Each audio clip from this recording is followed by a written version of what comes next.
नमस्कार विद्यार्थी मित्रांनो, लेट्स कॉन्कर मॅथ्स या यूट्यूब चॅनलवरती तुमचे मनापासून स्वागत. आज आपण इयत्ता 6वी विषय गणित घटक चाचणी क्रमांक 1ची प्रश्नपत्रिका आपण सोडवणार आहोत. तर बघूया पहिला प्रश्न काय आहे. प्रश्न क्रमांक 1 अ. दिलेल्या पर्यायांपैकी योग्य पर्याय निवडा व विधाने पूर्ण करा. हा 3 गुणांचा प्रश्न आहे. घटक चाचणी परीक्षा ही एकूण 20 गुणांची असते. त्यात पहिला प्रश्न हा पर्याय निवडा जो आहे, पहिल्या प्रश्नातला अ भाग हा 3 गुणांचा आहे. त्यातलं पहिलं आहे टिंबटिंब हा अंशाधिक अपूर्णांक आहे. आता अंशाधिक अपूर्णांक म्हणजे काय की ज्या अपूर्णांकाचा अंश हा छेदापेक्षा मोठा असतो त्याला अंशाधिक अपूर्णांक म्हणतात. आता इथं अंश 7 आहे, छेद 12 आहे, म्हणजे इथं हा छेद मोठा आहे. इथं पण अंश 9 आहे, छेद 10 आहे, म्हणजे अंशापेक्षा छेद मोठा आहे. इथं अंश 8 आहे आणि छेद 3 आहे, म्हणजे छेदापेक्षा इथं अंश मोठा आहे. पुढचा आपण पर्याय बघितला तर 5/6. इथंसुद्धा छेदापेक्षा अंश लहान आहे.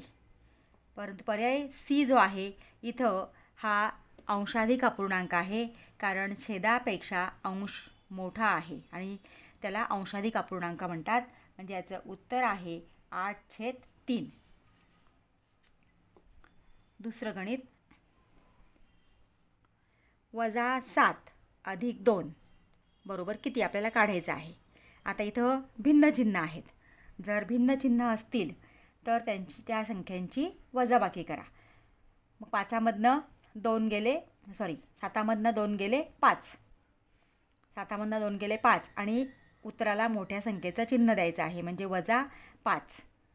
भिन्न चिन्ह असतील तर त्या संख्यांची वजाबाकी करा आणि उत्तराला मोठ्या संख्येचं चिन्ह द्या. म्हणून 7मधनं 2 गेले 5, मोठ्या संख्येचं चिन्ह वजा, म्हणून -5 हे उत्तर आहे. म्हणजे याचं उत्तर आहे -5. 2 भिन्न बिंदूतून जाणारी टिंबटिंब रेषा काढता येते. 1 आणि 1च, 2, 3 असंख्य. 2 भिन्न बिंदूतून जाणारी आपल्याला समजा तुम्ही हे परीक्षेमध्ये काढायची गरज नाही, फक्त तुम्हाला समजावून देण्यासाठी मी इथं काढते आहे. हा ए आणि हा बी असे 2 बिंदू आपण घेतले. तर या 2 बिंदूंमधून तुम्ही कसंही काढण्याचा प्रयत्न केला तर फक्त 1 आणि 1च रेषा जाते. दुसरी रेषा आपल्याला या दोन्ही बिंदूतून जाणारी काढता येत नाही. म्हणजे याचा पर्याय आहे 1 आणि 1च.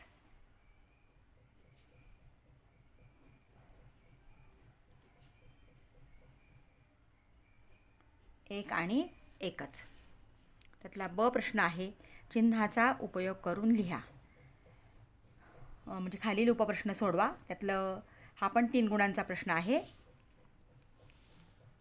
चिन्हाचा उपयोग करून लिहा. त्यातलं पहिलं आहे जमिनीपासून 120 मीटर अंतरावर उडणारा पतंग. आता इथं जमिनीपासून आधी आपण उदाहरण लिहून घेऊया. जमिनीपासून 120 मीटर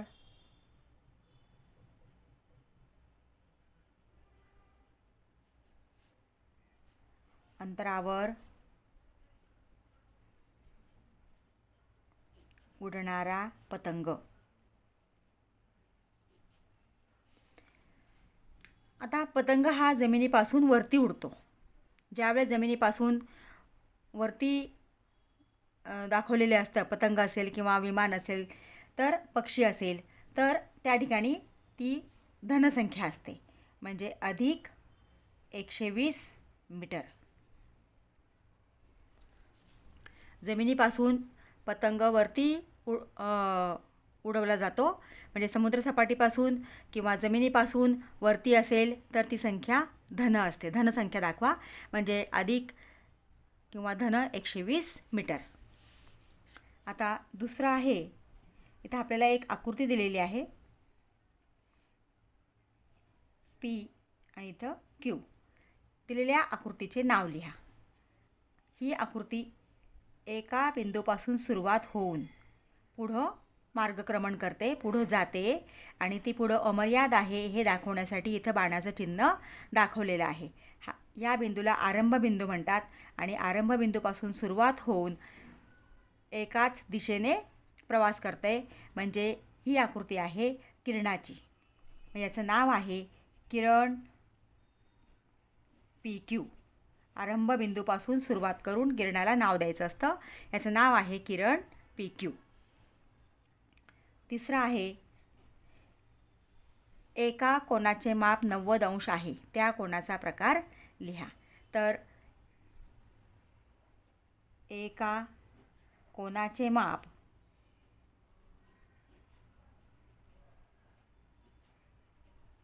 90 अंश आहे. एका कोनाचे माप 90 अंश आहे, त्या कोनाचा प्रकार लिहायचा आहे. म्हणजे 90 अंश माप असणाऱ्या कोनाला काय म्हणतात? काटकोन म्हणतात. 90 अंश ज्या कोनाचं माप आहे त्या कोनाला काटकोन म्हणतात. इथं आपल्याला फक्त प्रकार लिहायचा आहे, आकृती काढायची नाही.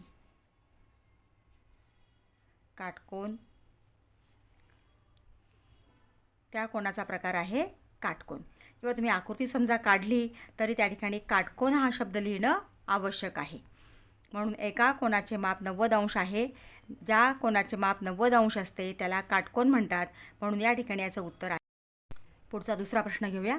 खालील उपप्रश्न सोडवा. कोणतेही दोन. हा 4 गुणांचा प्रश्न आहे. दिलेल्या संख्यांचे धनसंख्या व ऋणसंख्या असे वर्गीकरण करा. आता इथं आपल्याला तक्ता आखून दिलेला आहे. धनसंख्या, ज्या संख्येच्या आधी सुरुवातीला धनचिन्ह असतं ती धनसंख्या असते. म्हणजे आता ही इथं हे वजा चिन्ह आहे, म्हणजे ही ऋणसंख्या झाली. म्हणजे ही कुठं येणार आहे? ऋणसंख्येमध्ये येणार आहे. वजा 39. ही धन 17, म्हणजे या ठिकाणी येणार धन 17.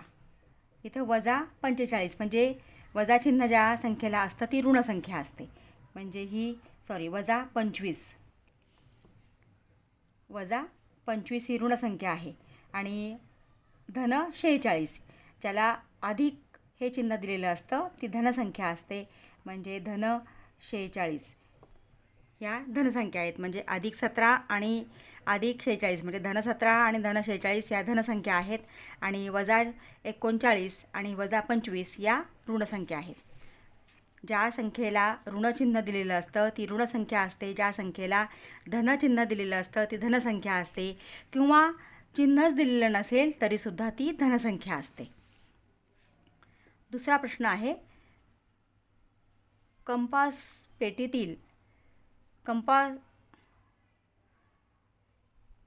पेटीतील योग्य साहित्य वापरून 55 अंश मापाचा कोन काढा. कंपास व पट्टीचा उपयोग करून तो दुभागा. म्हणजे या ठिकाणी आपल्याला 55 अंशाचा कोन काढायचा आहे.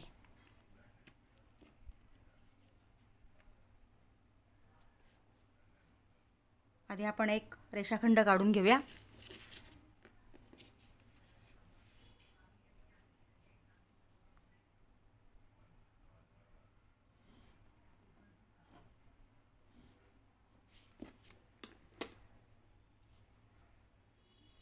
तुम्ही कोणत्याही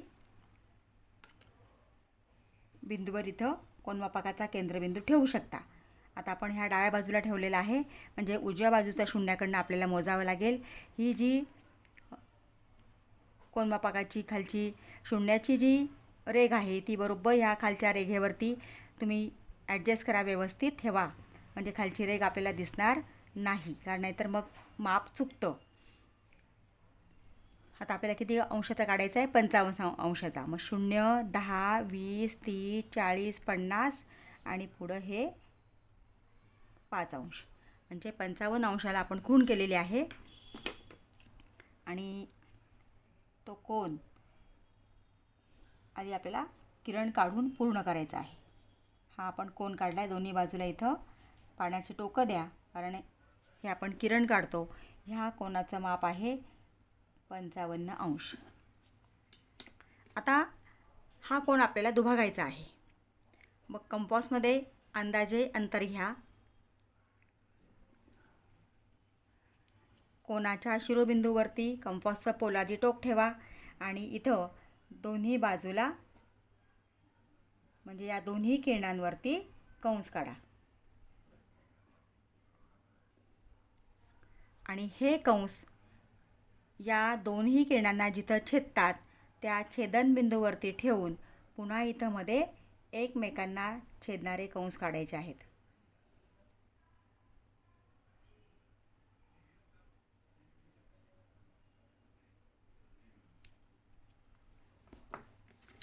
आणि हा जो छेदनबिंदू इथं आपल्याला मिळतो तो छेदनबिंदू या कोनाच्या शिरोबिंदूला जोडून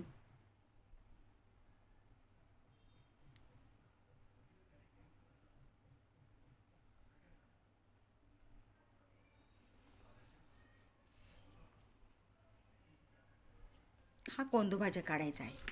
म्हणजे अशा पद्धतीने आपल्याला कोणत्याही मापाचा कोन दिला असेल तर तो कोन काढून त्याचा कोनदुभाजक काढता येतो.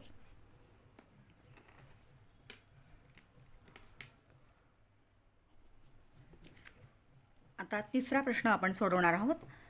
रेषा खालील रिकाम्या चौकटी छेदणाऱ्या रेषा किंवा समांतर रेषा यापैकी योग्य पर्याय लिहा. इथं आपल्याला रेषा दिलेल्या आहेत आणि यातल्या छेदणाऱ्या रेषा कोणत्या आणि समांतर रेषा कोणत्या हे आपल्याला ओळखायचं आहे. मग समांतर रेषा म्हणजे कोणत्या की ज्या रेषा एकाच प्रतलात असतात परंतु त्या परस्परांना छेदत नाहीत आणि या दोन समांतर रेषांमधलं अंतर तुम्ही कुठंही मोजलं तरी ते समान असतं, सारखंच असतं. त्यांना समांतर रेषा म्हणतात. म्हणजे या ज्या रेषा आहेत या समांतर रेषा आहेत. मग या ठिकाणी आपण याचं उत्तर लिहायचं आहे समांतर रेषा. आता या ज्या रेषा आहेत या एकमेकांना या बिंदूमध्ये छेदतायत. म्हणजे या रेषांना म्हणतात छेदणाऱ्या रेषा.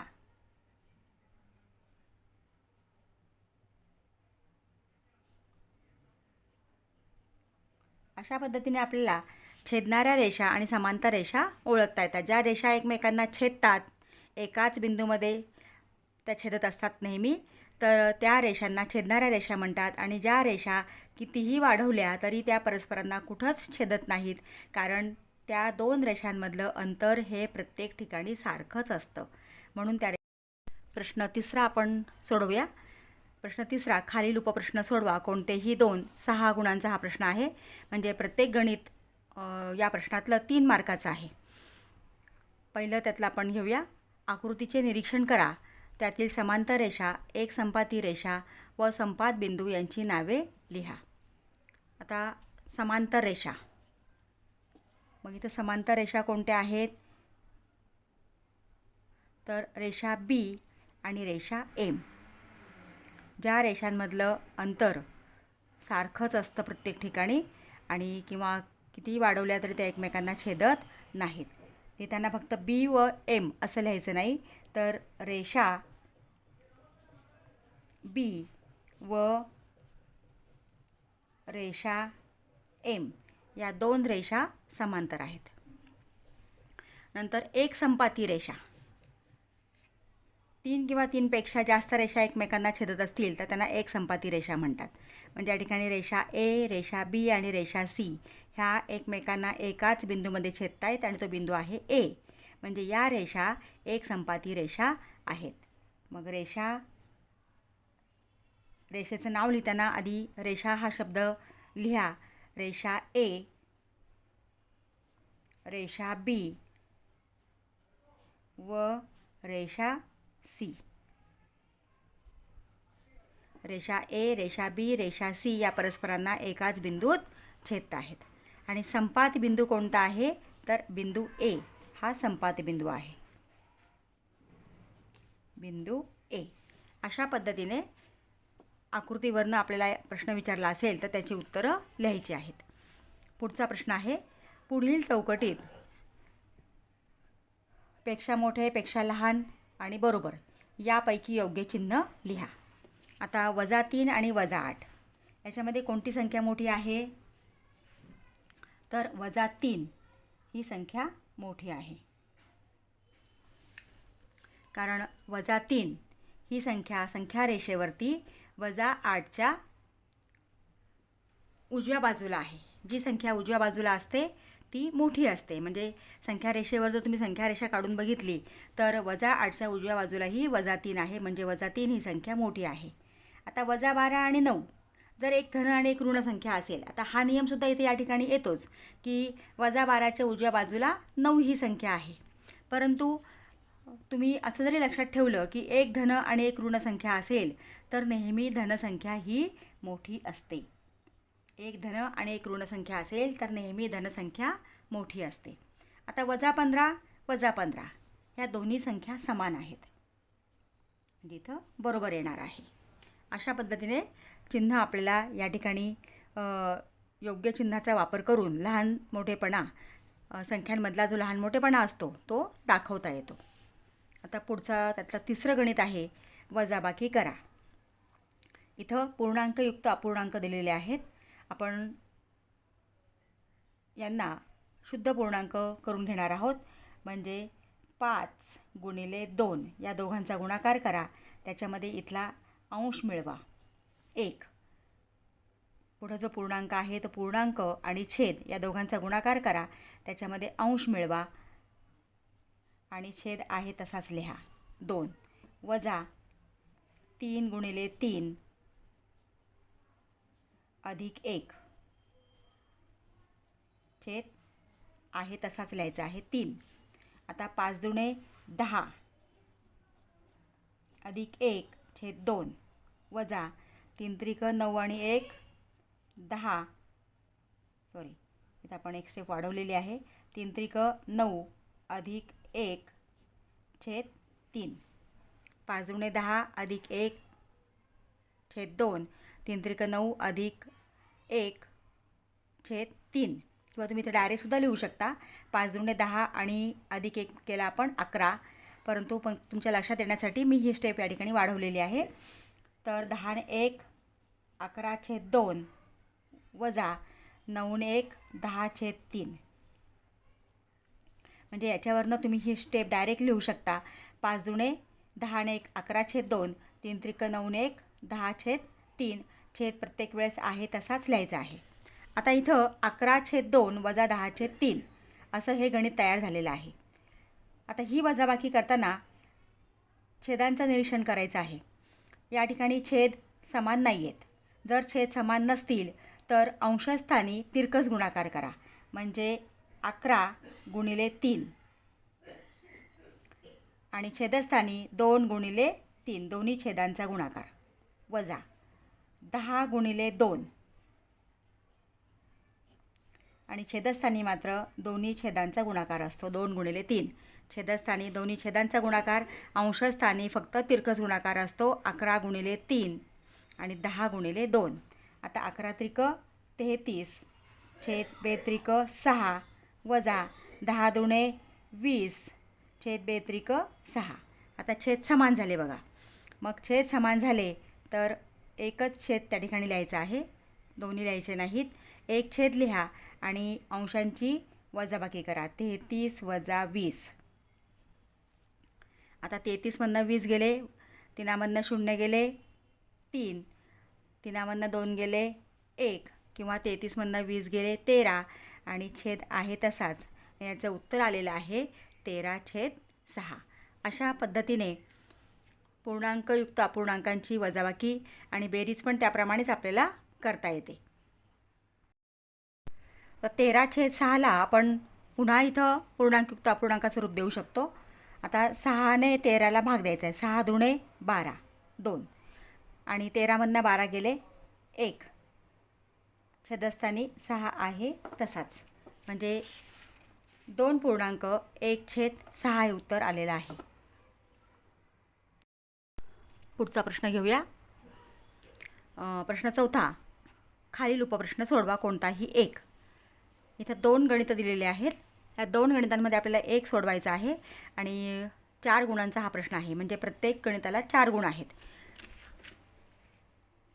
म्हणजे या ठिकाणी आपल्याला एकाच उदाहरण सोडवायचं आहे. सारणी पूर्ण करा. इथं आपल्याला कोन दिलेले आहेत आणि या कोनांवरनं ही सारणी पूर्ण करायची आहे. आता इथं पहिल्यांदा आहे कोनाचे नाव. म्हणजे इथं प्रत्येक कोणाचं नाव आपल्याला लिहायचं आहे. तर कोणाचं नाव लिहिताना छोटंसं कोणाचं चिन्ह करायचं आणि कोन ABC ज्या ठिकाणी कोन तयार झालेला आहे ते अक्षर मध्ये टाकायचं आहे, मध्ये लिहायचं आहे. ABC म्हणजे या ठिकाणी कोन ABC तयार झालेला आहे. आता इथं आपण बघितलं तर कोन XYZ, कोन XYZ. इथं कोन LMN, म्हणजे अशा पद्धतीने ज्या ठिकाणी कोन दाखवलेलं आहे ते अक्षर मध्ये टाकून 3 अक्षरी नाव लिहायचं आहे. आता कोनाचा शिरोबिंदू, ज्या ठिकाणी कोन तयार झालेला आहे त्याला कोनाचा शिरोबिंदू म्हणतात. म्हणजे इथे आहे बिंदू B.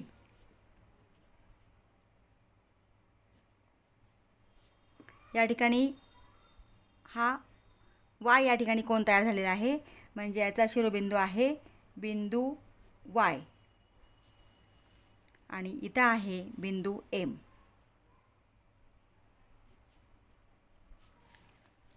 आता कोनाच्या बाजू एक आपल्याला लिहून दाखवले आहेत. कोनाच्या बाजू BA आणि बाजू BC अशा पद्धतीने या ठिकाणी आपल्याला पुढच्या लिहायच्या आहेत. आता इथं काय येणार, बाजू YX आणि बाजू YZ.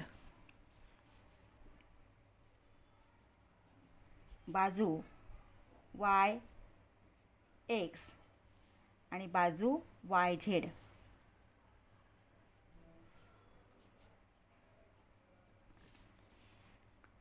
आता या कोनाची आपण लिहूया बाजू ML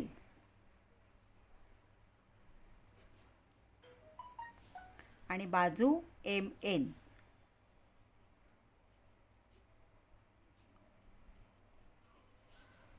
अशा पद्धतीने आकृतीवरनं आपल्याला विचारलेली जी माहिती आहे ती लिहिता येते. आता पुढचं शेवटचं गणित घेऊया. सुयशने 2.1/2 किलोग्रॅम आणि आशिषने 3.1/2 किलोग्रॅम साखर आणली, तर दोघांनी मिळून किती साखर आणली? साखरेचा भाव 32 रुपये प्रति किलो असेल तर साखरेची एकूण किंमत किती? आता सुयशने आणि आशिषने दोघांनी मिळून साखर आणलेली आहे. मग दोघांनी किती साखर आणली ते आपल्याला काढायचं आहे. म्हणजे या ठिकाणी आपल्याला बेरीज करावी लागेल. दोघांनी मिळून किती साखर आणली म्हणजे सुयश व आशिष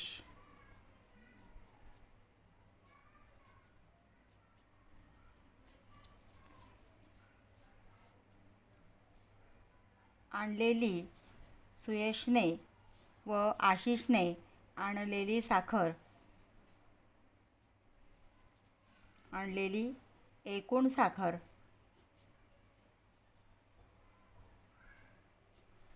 बरोबर 2.1/2 अधिक 3.1/2. आता आपण ही बेरीज आधी करून घेऊया. इथं 2 × 2 + 1. इथं आपण हे तोंडी पण सोडवू शकतो. 3 × 2 + 1 छेद आहे तसाच 2. आता बेदुणे 4 आणि 1 5, 5/2 अधिक 3 दुणे 6 आणि 1 7, 7/2. आता 5/2 आणि 7/2 इथं छेद समान आहेत म्हणजे इथं छेद समान करायची गरज नाही. मग आपण इथं एक छेद लिहिला 5 अधिक 7 बरोबर 7 आणि 5 12/2. आता 12ला 2ने भाग जातो आहे. बेसक 12 म्हणजे बरोबर किती उत्तर आलेलं आहे 6. मग दोघांनी मिळून जी आणलेली साखर आहे ती आहे 6 किलोग्रॅम.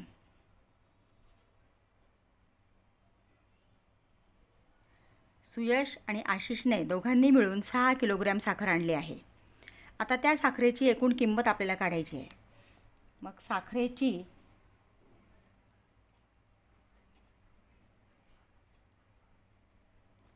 एकूण किंमत बरोबर त्यांनी साखर आणलेली आहे 6 किलोग्रॅम आणि साखरेचा भाव आहे 32 रुपये प्रति किलो, म्हणजे प्रत्येक किलोला 32 रुपये. म्हणजे 32 रुपये किलोप्रमाणे 6 किलोचे आपल्याला आता पैसे काढायचे आहेत, एकूण रक्कम काढायची आहे. किती किंमत आहे? मग 32 गुणिले 6, 6 दुणे 12, ह्याचा 1 आला, 6 त्रिक 18 आणि 1 19, म्हणजे 192 रुपये. मग साखरेची एकूण किंमत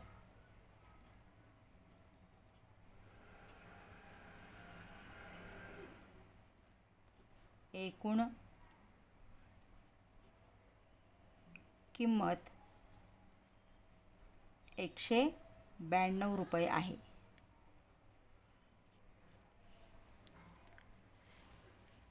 अशा पद्धतीने जर शाब्दिक उदाहरण असेल तर ते व्यवस्थित नेमके त्या ठिकाणी आपल्याला कोणती क्रिया करायची आहे हे लक्षात घ्या आणि त्यानुसार शाब्दिक उदाहरण सोडवायचं आहे. विद्यार्थी मित्रांनो, तुम्ही चॅनलला नवीन असाल, अजूनही चॅनलला सबस्क्राईब केलं नसेल तर प्लीज चॅनलला सबस्क्राईब करा, बेल आयकॉन प्रेस करा, म्हणजे पुढच्या व्हिडिओचे नोटिफिकेशन्स तुम्हाला मिळतील. व्हिडिओला लाईक करा आणि व्हिडिओ आपल्या मित्रांना शेअर करा. थँक्यू.